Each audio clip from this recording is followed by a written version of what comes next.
시편 9절 말씀이 이루어지게 하여 주옵소서. 우리의 예배를 받아 주옵소서. 예수님의 이름으로 기도합니다. 아멘. 할렐루야. 반갑습니다. 서로 다 같이 인사하겠습니다. 주님이 자리에 계십니다. 다시 한번 하겠습니다. 오늘 좋은 일이 일어납니다. 인상을 보니까 전혀 좋은 일이 일어나지 않을 것 같아도 하나님이 예배 자리를 찾으시고 하나님이 찾은 예배자를 범주 안에 들어오면 반드시 이 밤에 좋은 일이 일어나게 될 줄 믿습니다. 하나님은 끊임없이 구약의 선지자를 통해서 하나님께서 예비해 놓으신 성령을 우리에게 육체 가운데 부어주시며 약속하신 언약들에 그 구약에 많이 기록되어 있는 그 대표적인 게 이사야 선지자의 입술을 통해서 두 번에 걸쳐서 이런 예언의 말씀이 등장하고 있는데, 첫 번째 이사야 11장 2절 말씀을 보면 주 여호와의 신 곧 지혜와 총명의 신이요 모략과 재능의 신이요 지식과 여호와를 경외하는 신이 각 사람에게 임하게 된다고 말씀하셨고, 이사야 35장 15절 말씀을 보면 마침내 성령을 위에서부터 너에게 부어주리니 광야가 아름다운 밭이 되고 아름다운 밭이 살림으로 변하게 될 것이라. 여러분들 잘 알고 있는 요엘 선지자의 입술을 통해서 요엘서 2장 28절에서 29절 말씀을 보면 그 후에 내가 내 신을 남종과 여종들에게 부어주리니 너희 자녀들은 장래일을 말할 것이요 너희 젊은이는 환상을 보고 너희 늙은이들은 꿈을 꾸게 될 것이다. 그래서 우리 주님께서도 끊임없이 아버지의 약속하신 것을 기다리라고 말씀하시고, 부활하셔서 이 땅에 40일 동안 계실 때 여러 가지 말씀들을 하셨지만 그 중에 대표적인 말씀이 사도행전 1장 4절에서 5절 말씀을 보면 사도와 같이 보이사 저희가 분부하여 가라사대 예루살렘을 떠나지 말고 내게 들은 바 아버지의 약속하신 것을 기다려라. 요한은 물로 세례를 베풀었으나 너희는 몇 날이 못되어 성령으로 세례를 받게 될 것이라. 이 약속의 말씀을 하셨는데, 하나님은 하나님의 구약의 선지자들을 통해서 대언자들을 통해서 우리 주님께서 말씀하신 것은 하나님의 때에 하나님의 방법으로 반드시 이루어지게 된다고 말씀하고 있습니다. 시편 89편 34절 말씀을 보면 내 언약을 파하지 아니하고 내 입술에서 변치 아니하리라. 여러분들이 잘 알고 있는 민수기 23장 19절 말씀을 보면 여호와는 인생이 아니시니 거짓말을 하지 아니하시고 인자가 아니시니 후회가 없으시도다. 어제 말씀하신 말 행치 아니하시고 하신 말씀을 실행치 아니하시라. 그래서 이 약속의 말씀이 하나님께서 예비해 놓으신 성령을 보내주시면 약속하신 그 약속의 성취가 사도행전 2장 1절에서 13절 말씀 가운데 이루어진 장면에 대해서 이렇게 성경은 말씀하고 있습니다. 오순절 날이 임일이네 저희가 다 같이 한 곳에 모였더니 호련히 하늘로부터 급하고 강한 바람 같은 소리가 있어 저희 앉은 온 집에 가득하며 불의 여같이 갈라지는 것이 저희에게 보여 각 사람 위에 임하여 있더니 저희가 다 성령이 충만하여 성령이 말하게 하심을 따라 다른 방언으로 말하기를 시작하니라. 그때 경건한 유대인들이 천하각부로 와서 예루살렘에 구하던 이 소리가 나매 큰 무리가 모여 소동하여 가로되 보라 이 말하는 사람들이 다 갈릴리 사람들이 아니냐. 우리의 각 사람이 남고 방언으로 듣게 되니 어찌 되리뇨. 우리는 다 바데인가 메데인가 엘렘가 메소포타미아 본도 아시아 브리길라 밤빌리아 애국과 및 구레네에 가까운 리비아 여러 지방에 사는 사람들과 로마로부터 나그네 유대인과 유대교에 들어온 사람들과 그레데인과 아라비아인들이라. 우리의 각 사람이 남고 방언으로 하나님의 큰 일을 말함을 들었도다 하고, 성령이 마가의 오순절 다락방에 임한 후에 하나님께서 우리 육체 가운데 일치한 마음, 새 마음과 새 영을 주셔서 영의 소리 하나님의 음성이 들리기 시작하는데, 그 영적인 소리가 들린 다음에 나타나는 현상이 무엇인가 하면 핍박을 겸하여 받는다고 말씀하고 있습니다. 우리 주님께서도 8가지 복에 대해서 말씀하신 다음에 맨 마지막 8가지에 의를 위하여 핍박을 받는 자는 복이 있나니 천국이 저희 것입니다. 너희가 나를 인하여 욕하고 핍박하고 거짓을 것이라 악한 말을 할 때 너희는 기뻐하고 즐거워하라. 하늘의 상이 크미니라. 너희 전에 선지자들이 이같이 핍박을 받았느니라. 그래서 우리가 하나님의 영으로 감동되고 충만하면 시온의 대리가 열릴 것 같지만 핍박을 겸하여 받는다고 말씀하고 있어요.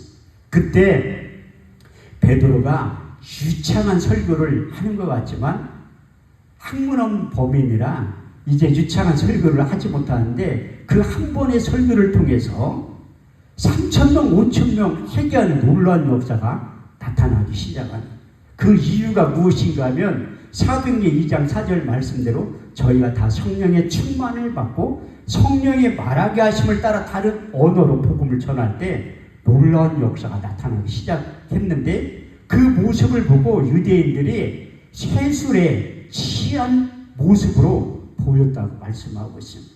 그때 베드로가 마이크가 그 당시는 없으니까 육성으로 설교를 하기 시작한 거예요. 유대인들아 들으라.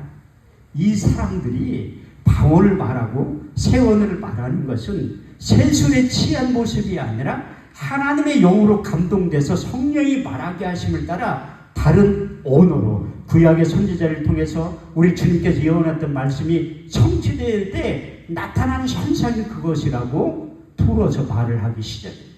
제 3시에 이제 누가 술에 취한 모습이 어디에 있냐. 유대인의 시간은 우리나라 틀리기 때문에 그 6시간을 더하면 오전 9시에 술 취해서 돌아다니는 사람이 어디 있느냐. 이 말씀을 하면서 사도행전 2장 18절 19절 말씀을 통해서 요엘 선지자가 예언했던 그 약속의 말씀을 인용하면서 베드로가 이렇게 설교를 하기 시작해요. 그 후에 내가 내 영을 남종과 여종들에게 부어주리니 너희 자녀들은 장래일을 말할 것이요 너희 젊은이는 환상을 보고 너희 늙은들은 꿈을 꾸게 될 것이라. 그 후에 내가 내 영을 남종과 여종들에게 물 붓듯이 부어 줄 것이다. 이런 설교를 하기 시작하면서 사도행전 2장 21절 말씀을 통해서 누구든지 주의 이름을 부르는 자는 구원을 얻게 될 것이다. 계속해서 설교를 하면서 그 베드로가 설교할 때 말씀에 찔렸다고 성경은 표현하고 있습니다. 하나님의 말씀이 증거되고 하나님의 말씀이 선포되고 하나님의 말씀이 역사하는 것에는 반드시 마음에 찔렸다고 성경은 기록하고 있습니다. 구약적인 표현은 마음에 할례가 일어난다, 마음에 가죽을 팬다고 그렇게 표현하겠지만 베드로가 하나님의 영으로 감동돼서 유창하지 않은 설교를 한다 할지라도 그 말씀을 들었던 유대인들이 마음에 찔렸다고 성경은 표현하고 있습니다. 사도행전 2장 37절 39절 말씀을 보면 저희가 이 말을 듣고 마음에 찔려 베드로와 또 다른 사도들에게 물어 가로되 형제들아 우리가 어찌할까 하거늘 베드로가 가로되 너희가 각각 회개하여 예수 그리스도의 이름으로 세례를 받고 제사함을 얻으라. 그러면 성령을 선물로 받으리니 이 약속은 너희와 너희 자녀 모든 먼데 사람 곧즉 우리 하나님 얼마든지 부르시는 자들에게 하시는 것이라. 그 당시에 베드로가 하나님의 말씀을 전하고 증거할 때 성령이 말씀 듣는 모든 사람에게 내려왔다고 말씀하고 있습니다. 더 나아가 그의 설교 마지막 부분에서 사도행전 2장 42절 47절 말씀을 통해서 초대교회 믿음의 공동체가 이렇게 하나님께서 하나님 나라 확장되면 이런 삶을 용하게 된다고 베드로의 설교를 통해서 하나님의 계시의 말씀이 나타나기 시작하는 거예요. 저희가 다 사도들의 가르침을 받아 서로 교제하며 떡을 떼며 기도하기를 전혀 힘씁니다. 사람들마다 두려워하는데 사도들로 인하여 표적과 기사가 많이 나타나니 믿는 사람들이 다 함께 있어 물건을 서로 통용하며 또 재산과 수요를 팔아 각 사람의 필요를 따라 나눠주며 마음을 같이하여 성전에 모이기를 힘쓰며 집에서 떡을 떼며 기쁨과 순전한 마음으로 음식을 먹고 하나님을 찬미하고 온 백성의 칭송을 받으니 주께서 날마다 구원받는 백성들을 더하게 하셨느니라. 그래서 주께서 날마다 구원받는 백성들을 더하게 하신다고 하신 약속의 말씀이 예루살렘의 시작에서 땅끝까지 이렇게 펼쳐나가는데 핍박을 겸하여 받는다고 말씀하고 있습니다. 그때 하나님의 영으로 감동된 사도들이 나가서 대제사장 서기관 바리새인 앞에서 자기의 목숨을 내놓고 복음을 전하고 증거했다고 말씀하고 있습니다. 왜냐하면 하나님의 영으로 감동되고 성령의 기름 부음이 임하면 사도행전 4장 20절 말씀대로 내가 보고 들은 예수를 전하지 않고는 견딜 수 없는 뜨거운 마음을 성령 하나님이 주신다고 말씀하고 있습니다. 우리 주님께서 마지막 고별 설교 가운데 보혜사 진리의 성령에 4번을 걸쳐서 증언하실 때 두 번째, 세 번째의 말씀을 보면 요한복음 14장 26절 말씀에 보혜사 곧 아버지께로부터 너에게 보내실 성령 그가 너에게 모든 것을 가르치시고 내가 말한 모든 것을 생각나게 하실 것이다. 요한복음 15장 26절 말씀을 보면 아버지께로부터 너에게 보낼 보혜사 곧 아버지께로부터 나오신 진리의 성령이 오실 때에 그가 나를 증거하게 될 것이요. 그래서 하나님의 영으로 감동된 사도들이 대제사장 서기관 바리새인 앞에서 목숨을 내놓고 복음을 전할 때 항상 기도의 제목이 있었습니다. 사도행전 4장 29절 31절 말씀을 보면 종들로 하여금 담대히 하나님의 말씀을 전하게 하옵시고 손을 내밀어 병을 낫게 하옵시고 표적과 기사가 거룩한 종 예수의 이름으로 이루어지게 하옵소서. 빌기를 따르니 모인 것이 진동하더니 저희가 다 성령이 충만하여 담대히 하나님의 말씀을 전하고 증거했다고 말씀하고 있습니다. 그런데 예루살렘에 큰 핍박이 임해서 사도들이 이제 사마리아 사람들을 사람 취급도 아닌데 하나님의 뜻은 핍박과 환난을 통해 사마리아 성에 가서 복음을 전하게 하는 거예요. 그때 빌립 집사님이 가서 먼저 복음을 전한 다음에 예루살렘에 있는 교회에 그 소식이 들린 거예요. 그래서 베드로와 요한이 사마리아 성에 신방을 가서 이런 현상이 나타났다고 말씀하고 있습니다. 사도행전 8장 14절 17절 말씀을 보면 사마리아에도 하나님의 말씀을 받았다함을 듣고 베드로와 요한을 보내매 그들이 내려가서 성령 받기를 위하여 간구하니 아직까지 한 사람에게도 성령 내리신 일이 없고 주 예수의 이름으로 세례만 받을 뿐입니다. 이에 두 사도가 안수하니 성령을 받는지라. 시몬이 사도들의 안수함으로 성령 받는 것을 보고 돈을 들여 가로되 이 권능을 내게 주어 누구든지 내가 안수한 사람 성령을 받게 하소서 하니 베드로가 가로되 내가 하나님의 성령의 선물로 돈 주고 살 줄 알았거든 내 은과 함께 망할지어다. 그래서 하나님의 약속의 말씀은 은혜는 돈으로 사는 것이 아니라 하나님의 영으로 감동되어 충만하면 이로부터 내려오게 된다고 말씀하고 있습니다.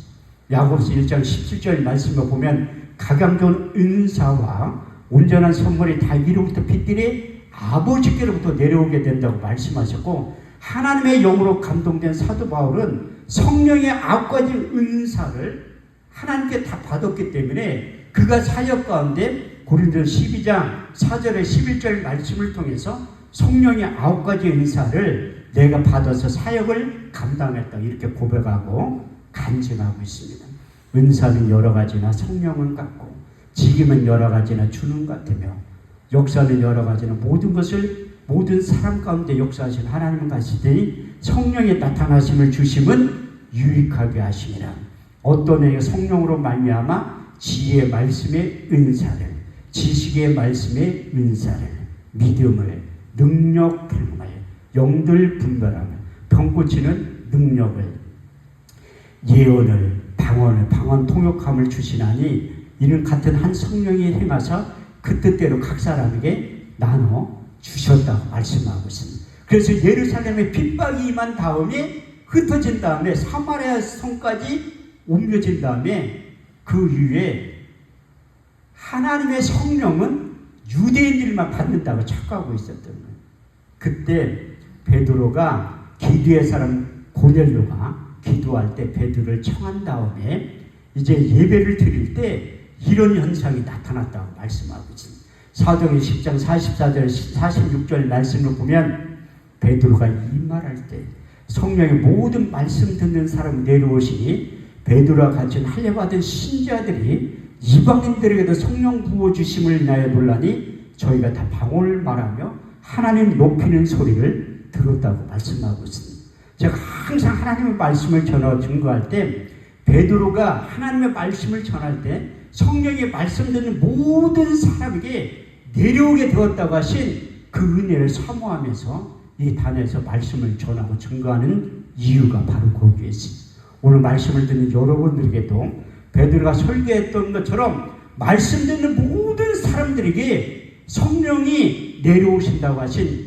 약속의 말씀이 그대로 이루어져서 어제나 오늘이나 영원토록 동일하신 그 주님을 만나고 경험하고 체험하는 복된 자리가 되어야 될 줄 믿습니다.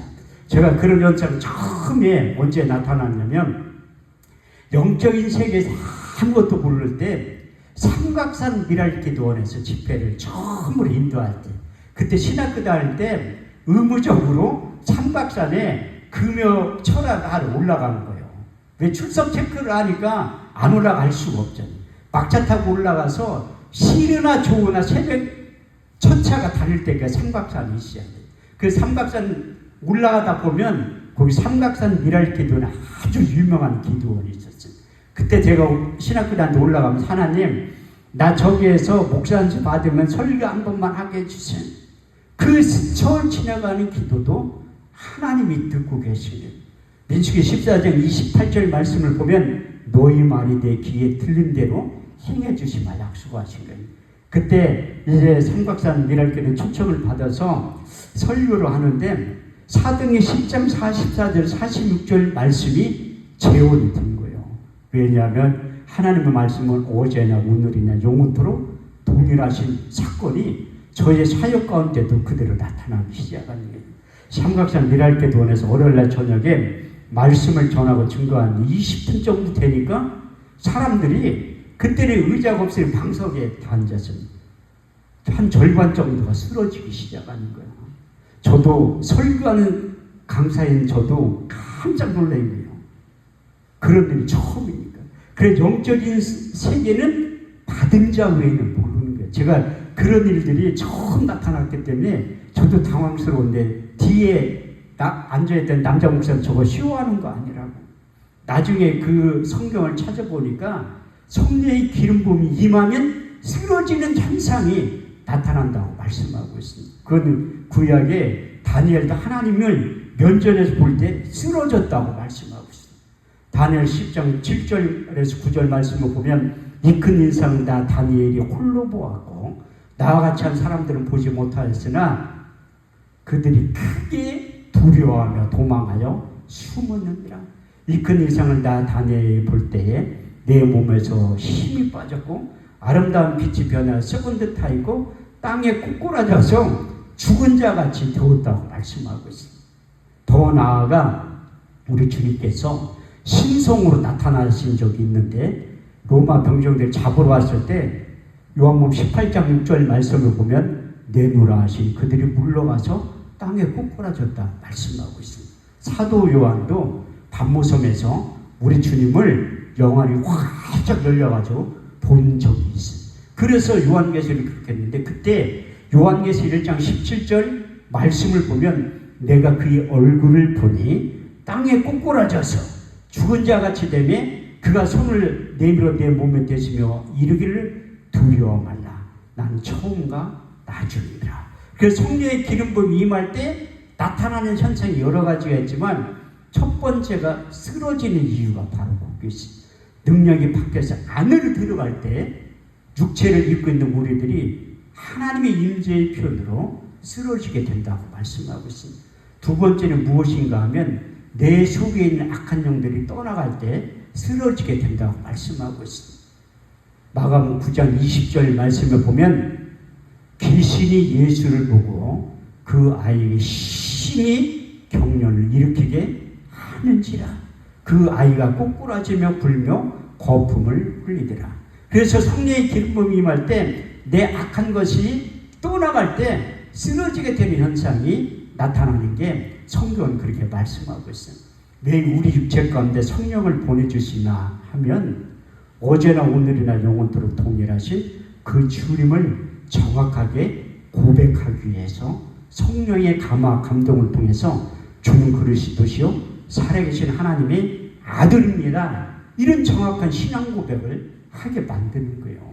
그래서 가이사랴 빌보 지방에 데려가서, 저도 이스라엘 갔을 때 이스라엘 전체에 가장 아름다운 곳이 어딘가 내가 봤을 때 성경이 오늘 본문에서 말하는 가이사랴 빌보 지역이 가장 아름답더라고요.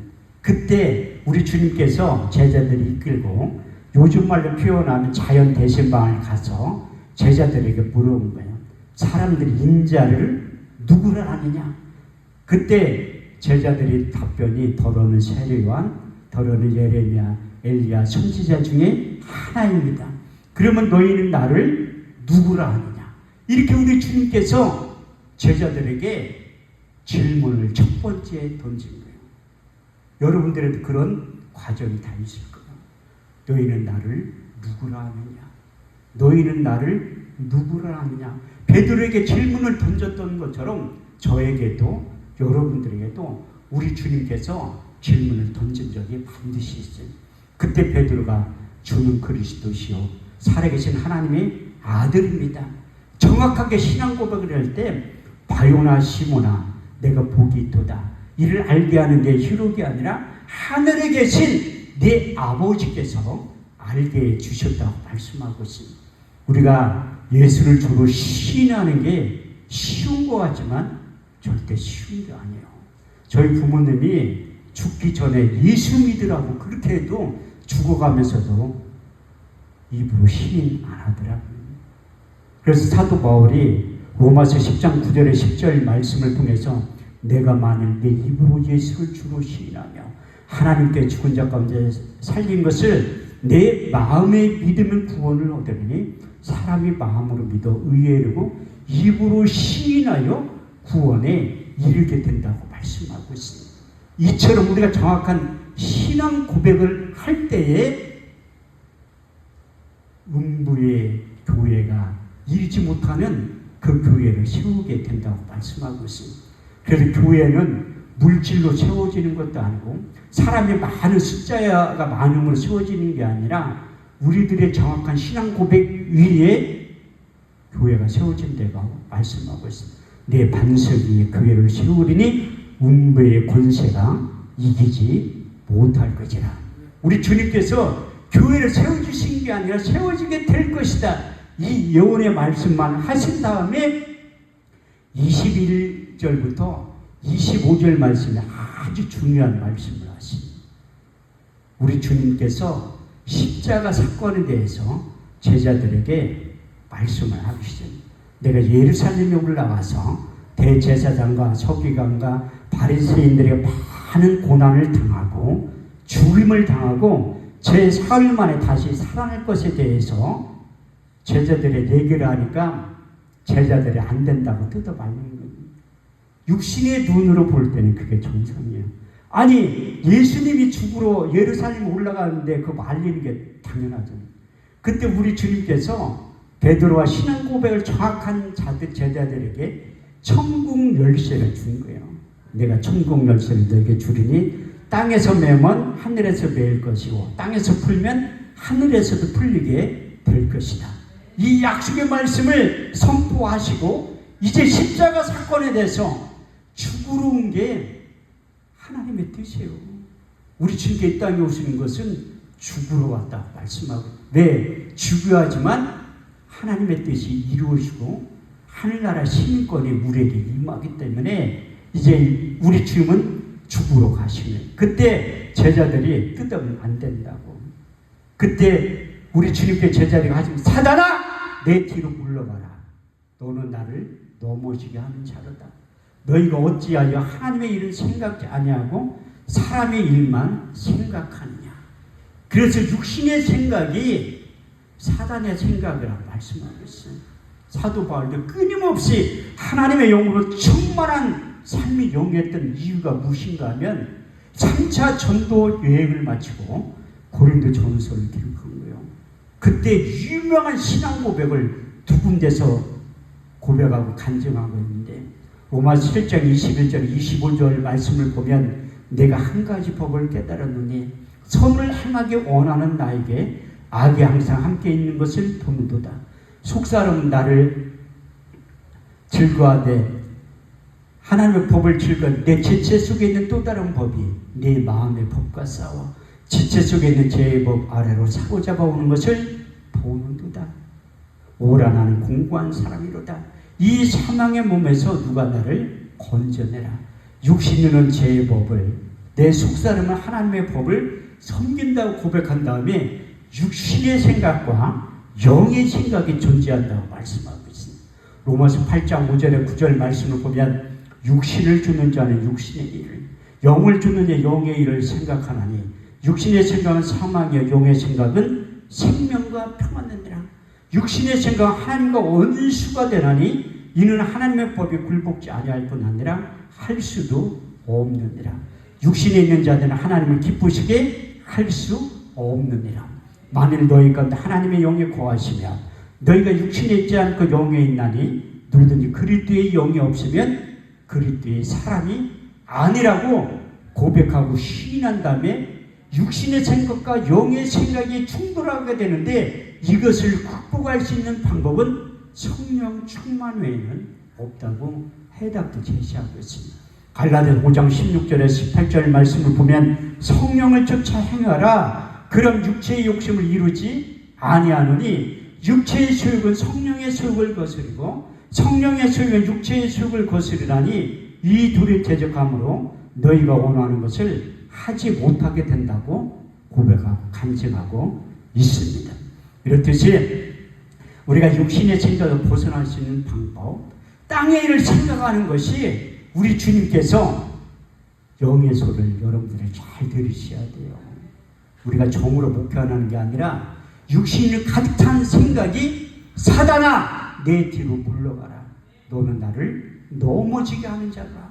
내가 어찌하여 하나님의 일을 생각지 아니하고 땅의 일만 생각하는 것이 사단의 일, 사단의 생각, 육신의 생각하고 성경은 경고하고 있습니다. 이렇듯이 우리가 정확한 신앙법에 이에 교회가 세워지고 기도원이 세워지는 이유가 바로 거기에 있어요. 그래서 이론만 가지고 책상머리 지식만 가지고 있는 하나님이 가장 힘들어하고 피곤한 사람이 누군가 하면 목사 한 수 받고 목회를 안 하는 거예요. 그 사람들은 하나님의 경배의 말씀을 들을 필요가 있어요. 전도서 12장 13절에서 14절 말씀을 보면 일의 결국을 들었으니 너희는 하나님을 경외하고 그 모든 명령을 지킬지어다. 하나님 모든 은밀한 일과 모든 행위를 선악간에 심판하신다고 말씀하고 있습니다. 우리 인간은 때가 되면 다 죽게 되어 있습니다. 왜? 성경에 그렇게 기록되어 있으니까. 히브리서 9장 27절 말씀을 보면 한 번 죽는 것은 사람에게 정하신 것이요 그 위에는 심판이 기다리고 있다고 말씀하고 있습니다. 우리가 구원은 예수를 믿음으로 구원받지만 행위 심판이 기다리고 있다는 것을 여러분들이 아셔야 되는 거예요. 내가 속죄하실 상이 있는데 행한 대로 갚아주고 심은 대로 거두는 이유가 바로 거기에 있어요. 그래서 우리가 정확하게 신앙 고백을 하면 누구든지 하나님의 자녀가 될 수 있습니다. 그런데 우리 주님께서 하나님의 자녀 가운데 주님의 제자를 부르는 거예요. 그때 수제자인 베드로에게 찾아가서 저도 그 입장이 되면 우리 주님께서 끌려갔을 때 계집종 앞에서 예수님을 한 번도 두 번도 아닌 3번이나 부인하는데 심지어 저주까지 하는 거예요. 우리 주님의 마음은 얼마나 아팠을까. 제가 그 성경 읽으면서 나라면 베드로 이상 이하도 아닌 똑같이 부인할 것 같은데 어떻게 할까. 그래서 그것을 극복할 수 있는 방법은 하나님의 영으로 충만한 방법밖에 없습니다. 그렇게 부인했던 베드로에게 찾아가서 우리 주님께서 부활해서 조반을 먹인 다음에 베드로에게 두 번째 질문을 던지는 거예요. 요한의 아들 시므나 내가 나를 사랑하느냐? 이런 질문을 받았을 때 내가 주를 사랑하는 줄 주께서 아시나이다. 내 양을 먹이라고 하시니. 두 번째, 나는 예수님도 삼세판을 좋아하는 건 거기서 또 깨야 돼요. 두 번째 질문을 또 든 요한의 아들 시몬아, 내가 나를 사랑하느냐? 내가 주를 사랑하는 줄 주께서 아시나이다. 두 번째, 예수님이 내 양을 치라고 하시니. 세 번째, 요한의 아들 시몬아, 내가 나를 사랑하느냐? 내가 주를 사랑하는 줄 주께서 아시나이다. 이런 해답을 제시를 했을 때 우리 주님께서 내 양을 먹이라고 하는 거예요. 이렇듯이 우리가 하나님의 자녀 되는 것이 쉽지만 주님의 제자 되는 것은 결코 쉬운 일이 아니라고 성경은 말씀하고 있습니다. 주님의 제자가 되면 우리가 가지고 있는 모든 것을 주님을 위해서 내놓으라고 할 때가 있어요. 근데 우리 주님께서 그 베드로에게 던졌던 요한의 아들 시몬아, 내가 너를 사랑하느냐? 이런 질문들도 여러분들에게 목사 안수 받은 분들은, 사역자들은 그런 독대했던 사건이 다 있을 거예요. 내가 나를 사랑하느냐? 내 양을 먹이라. 내가 나를 사랑하느냐? 내 양을 치라. 내가 나를 사랑하느냐? 내가 주를 사랑하는 줄 주께서 아시나이다. 내 양을 먹이라고 말씀하고 있습니다. 그런데 우리가 21세기를 살아가는 우리들에게 주님의 제자로 살아가는 것은 하나님의 영으로 충만하지 않으면 결코 이 사역을 감당할 수 없다고 말씀하고 있습니다. 그래서 예수님의 마지막 세 번째 질문이 무엇인가 하면 사도행전 19장 6절에 7절 말씀이 에베소 교회에 찾아가서 바울의 신방을 갈 때 예수님을 대신해 세 번째 질문을 던진 거예요. 너희가 믿을 때에 성령을 받았느냐? 너희가 믿을 때에 성령을 받았느냐? 이 세 번째 질문을 던진 이유가 무엇인가 하면 그 당시에 에베소 교회 담임 목사님이 아볼로 목사님, 그는 육신적인 학문에 아주 뛰어났던 사람이지만 성령에 대해서는 알지 못한 거예요. 그래서 교인들에게 성령에 대해서 가르치지 못하고, 왜? 영적인 세계는 받은 자 외에는 모르는 거예요. 그래서 자기가 성령 받지 않았기 때문에 그 에베소 교인들에게 성령에 대해서 가르친 적도 없고 받은 적이 없다고 말씀한 거예요. 그때 바울이 내게 믿을 때 성령을 받았느냐? 그 질문을 던진 다음에 기도를 하기 시작해요. 바울이 그들에게 안수함에 성령이 그들에게 임하심으로 방언도 하고 예언도 하니 모두 12사람쯤 되었다고 말씀하고 있습니다. 우리가 방언도 하고 예언을 하게 되는 이유가 무엇인가 하면 우리의 내면의 질서를 새롭게 하나님께서 만들어 주신 거예요. 사람은 마음에 가득한 것을 입으로 말하게 되어 있어요. 마태복음 12장 34절 말씀에 보면 마음에 가득한 것을 입으로 말하는 거예요.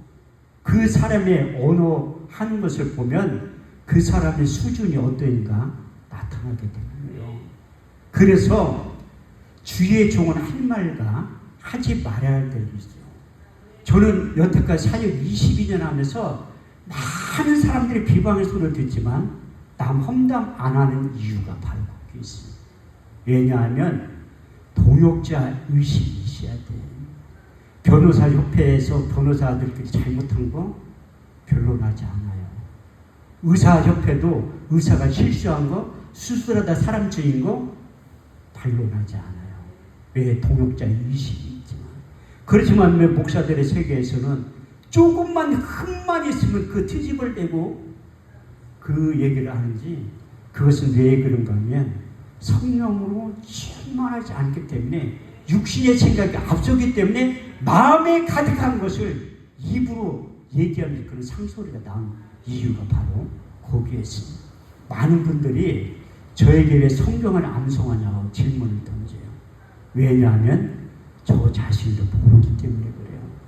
시편 119편 71절 말씀을 보면 내가 주께 범죄치 않기 위해서 주의 말씀을 내 마음속에 드는 이유가 바로 거기 있어요.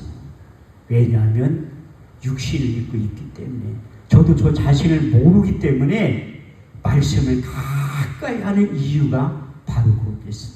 왜냐하면 말씀은 인생의 내비게이션이라 말씀하고 있습니다. 주의 말씀이 내 발에 등이요 내 길에 빛의 역할을 하고 이 율법책을 내 입에서 떠나지 말며 주야로 그것을 묵상하여 그 가운데 기록한 대로 다 지켜 행하라. 그리하면 내가 형통하게 될 것이다. 평탄한 삶을 영위하게 될 것이다. 그래서 저는 누가 뭐라고 하든 말든 저는 우리 주님을 오래 나를 쳐다보고 있다는 걸 느껴요. 지금도. 그래서 내가 엉뚱한 짓을 못하는 이유가 바로 거기에 있습니다. 그런 것 때문에 내가 한 말도 함구를 하니까 오해도 많이 받고 핍박도 많이 받고 왜 변론을 안 하냐고 하는데, 하나님이 그 약속의 말씀을 저희가 하셨기 때문에 내 기름 부은 자를 손대지 말며 내 거룩한 자를 상하게 하지 말라고 하는 거예요. 그래서 목사끼리는 정죄하거나 시기하거나 비판할 필요가 없다고 하나님께서 내 기름 부은 자를 손대지 말며 내 거룩한 자를 상하게 하지 말라고 한 이유가 바로 거기 있습니다. 다윗이 정확하게 그 약속의 말씀에 순종하면서 살았던 이유가 바로 거기 있습니다. 사울의 끊임없는 핍박 속에 있다 할지라도 그 사울을 죽일 수 있는 모든 여건과 환경이 되지만 하나님의 손에 맡긴 이유가 바로 거기 있습니다. 저도 22년 동안 사역을 하면서 별의별 소리를 다 들은 거예요. 일반 목회만 하면 욕먹을 일이 없어. 근데 왜 기도원 사역에 욕을 먹냐 하면 성경에 기록되어 있어요. 그래서 이태임 목사님이 부흥사 학교 개강년에 할 때 항상 선지자와 부흥사의 역할에 대해서 설교를 할 때 이 말씀을 인용하시더니 마태복음 5장 10절에서 12절 의를 위하여 핍박을 받는 자는 복이 있나니 천국이 저희 것이니라. 너희가 나를 인하여 욕하고 핍박하고 거짓을 것으로 악한 말을 할 때에 너희는 기뻐하고 즐거워하라. 하늘에서 상이 크미니라. 이에 너희 전에 선지자들 이같이 핍박을 받았느니라. 이 기도원 사역하는 게 일반 목사님들이 사역하는 게 아니에요. 아까 내 2시 반에 오신 목사님은 내가 그분이 일반 목회를 잘 하시는 목사님이라 기도원의 실정이 이렇다는 것을 눈으로 보여드리기 위해서 일반 목회 잘하는 분을 1년에 한 3번씩 세우려고 하는 거예요.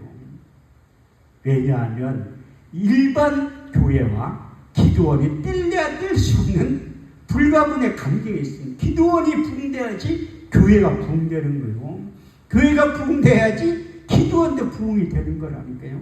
하나님이 기도원도 교회도 비중을 똑같이 두는 이유가 바로 거기에 있습니다. 그래서 여러분들도 이 실로암 기도원 홍보요원이 되셔서 부지런히 소개를 많이 하셔야 돼. 기도원은 한국 교회가 섬겨줘야 되고, 기도원은 한국 성도들이 섬겨주셔야 되고, 기도원은 목사님들이 섬겨주셔야 돼요. 그래야지 전국에 수없이 많은 기도원이 돈이 없어서 사람이 모이지 않아서 무너지고 문 닫는 것이 아니라 재단이 무너져서 그래요. 예배가 실종되었기 때문에 기도원이 문 닫는 이유가 바로 거기 있습니다. 그래서 많은 지인 목사님들이 한 목사 22년 했으면 그만 할 때도 됐잖아. 왜 사람도 없는 데 가서 집회를 하려고 하냐고 할 때 내 생각은 하나님의 생각과 달라요. 이사야 55장 8절에 9절 말씀을 보면 내 생각은 너희 생각과 다르며 내 길은 너희 길과 달라서 하늘이 땅보다 높은 것 같이 내 생각은 너희 생각보다 높다고 말씀하고 있어요. 코로나19를 통해서 교회가 무너지고 기도원이 무너질 때 하나님께서 제가 산청 큰 십자가 기도원에서 코로나19가 처음 태동할 때 거기에 집회를 할 때 하나님의 음성이 들린 적이 있습니다.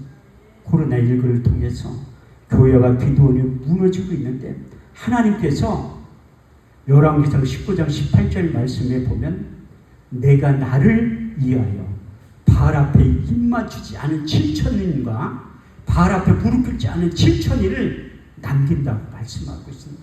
로마서 11장 4절 말씀을 보더라도 내가 바알 앞에 무릎 꿇지 않은 7천명의 사람들을 통해서 교회와 기도원을 수축하는데 그들을 통해서 하나님께서 새 일을 하기를 원하신다고 말씀하고 있습니다. 이 기도원 안에서 우리 부원장 목사님과 우리 선교사님, 원장님 주님만 바라보면 반드시 부흥의 때가 와요. 그것을 우리가 오래 참지 못하는 이유가 바로 그 있는데 우리가 그 참을 수 있는 힘과 능력도 예배에 집중할 때 원래 하나님께서 이로부터 내가 주는 것은 세상에 주는 것 같지 아니한 하늘에 속한 신령한 것을 부어주신다고 말씀하고 있어요. 제가 원래 여기는 올 수가 없었어요. 한쪽 면이 신명의 10%밖에 안 보여. 주일 아침에 웬만한 목사 같으면 못 온다고 할 거야. 그런데 저는 제가 실명했을 때 두 눈이 멀었어도 사무총장 목사님이 나 강대상에 손잡고 데려다 돌라고만 했습니다. 왜냐하면 현대의학으로 고치지 못한 불가항력의 일이 있다 할지라도 하나님이 개입하시고 하나님이 역사하시면 사람의 힘을 할 수 없으니 하나님은 다 하실 수 있다고 말씀하고 있습니다. 하나님은 죽은 자의 하나님이 아니라 산 자의 하나님이시고 없는 것을 있게 하시고 죽은 자를 살리시는 그 하나님을 만나기 위해서는 예배에 집중하는 거예요. 그때 두 분 다 실명했을 때도 제가 강대상에 설교하면서 반드시 하나님께 내 눈을 열어서 보게 하실 것이라고 아무도 믿는 사람이 없었어요. 그렇지만 저는 하나님의 약속의 말씀을 믿었잖아요. 여기에 제가 운전을 못해서 그 등촌동의 신루한 안과병원에서 10시 40분에 출발했는데 여기에 2시 넘어서 온 거예요. 와, 왜 이렇게 부산 가는 거랑 똑같더라고. 그래도 기쁜 마음으로 온 거예요. 왜냐하면 내 일이 사명이기 때문에. 우리 주 예수 그리스도의 하나님 영광의 아버지께서 지혜와 계시의 정신을 주사 하나님을 알게 하시고 저의 마음의 눈을 밝히사 부르심의 소망이 무엇인지 저는 정확히 알고 있기 때문에 모든 사람들이 반대한다 할지라도 제 사명이 이것이기 때문에 하는 이유가 바로 거기 있습니다. 왜냐하면 내가 주님 앞에 섰을 때 계수한 분은 사람이 아니에요. 한국교회가 아니라 교계가 아니라 우리 주님께서 반드시 너 뭐하다고 하냐고 물어보실 때가 있어요. 그때 저는 주님이 시킨 일을 최선을 다해서 했습니다. 이 고백을 하게 된 거예요. 제가 큰 대형 집회를 하다 보니까 오해도 시기도 질투도 많이 받는 이유가 무엇인가 하면 하나님 앞에 시임 받으면 욕을 먹게 되어 있습니다. 제가 요 근래 욕을 하도 많이 먹어서 우리 집안이 60대면 다 죽었는데 평균 수명이 한 3년을 늘은 것 같아. 옛날에 욕 많이 먹으면 오래 산. 근데 난 누가 뭐라고 하든 한 귀로 듣고 한 귀로 흘려요. 왜? 나하고는 상관없는 일이기 때문에. 주님이 알게 하는 요를 보고 있는데. 그래도 그 대형 집회도 할 때 아니 헌금 10,000원이나 주고서 훈수를 해야지. 한 목사 미쳤다 또라이다. 아니 그런 얘기를 나한테 뭐라고 해. 그럼 10,000원이라도 헌금을 해주고 욕을 하든지 말든지 해야지. 그 얘기 들어도요 그냥 하는 거야. 내일 같으면 안 하지. 내일 같으면 싫으면 안 하면 돼요. 그렇지만 하나님의 일이고 주님의 일이기 때문에 싫어도 좋아도 하는 이유가 무엇인가 하면 그래서 하는 거예요. 바울도 고백하고 있잖아. 하나님의 영으로 충만했기 때문에 우리 주님께서 예루살렘에 올라가면 대제사장, 서기관, 바리새인에게 죽임을 당하고 제 사흘 만에 살아날 것에 대해서 예언의 말씀을 하셨고 실제로 죽으러 가셨던 것처럼 일치한 마음을 수여했던 사도 바울도 3차 전도여행을 마치고 에베소 교인들과 작별할 때 아주 이런 주님의 심장으로 이런 고백이 임세가 하고 있습니다. 사도행 20장 22절에서 24절 말씀을 보면 내가 심령에 매우 예루살렘에 올라가는데 거기서 무슨 일을 만나는지 나는 알지 못하느라 성령이 밝게 말씀하시기를 결박과 환난이 나를 기다린다 하시나 주 예수께 받은 사람은 하나님 은혜의 복음을 증거하는 일을 마치려 하면은 나의 생명을 조금도 귀한 것으로 여기지 아니하노라. 이렇듯이 결박 환난이 기다린다 알고 있던 사도 바울은 우리 주님께서 고난의 길을 십자가의 길을 걸어가셨던 것처럼 사도 바울도 그 고난의 길 십자가의 길을 걸어갔던 것처럼 저와 여러분들도 고난의 길 십자가의 길을 걸어가는 것이 우리 주님께서 부탁하신 세 가지의 질문 답이 될 줄 믿습니다. 너희는 나를 누구로 아느냐? 주는 그리스도시요 살아계신 하나님의 아들입니다. 요한의 아들 시몬아 내가 나를 사랑하느냐? 내가 주를 사랑하는 줄 주께서 아시나이다. 내 양을 치라. 내 양을 먹이라. 내 양을 먹이라. 우리 주님께서 하셨고 이 모든 환난과 핍박과 고통 가운데서 이길 수 있는 방법은 너희가 믿을 때 성령을 받았느냐? 그 약속의 말씀이 이루어지면 우리가 하나님의 영으로 충만하고 하나님의 영으로 감동되면 우리 주님이 걸어가셨던 그 발자취를 사도 바울이 사도들이 걸어갔던 그 발자취를 우리도 묵묵히 걸어갈 수 있는 힘과 능력도 하나님께 허락해 주셔서 하나님의 속을 시원케 들은 사역이 될 줄 믿습니다. 충성된 사자는 자기를 보내신 이에게 마치 추수하는 얼음 냉수 같아서 능히 그 주인의 마음을 시원케 드린다고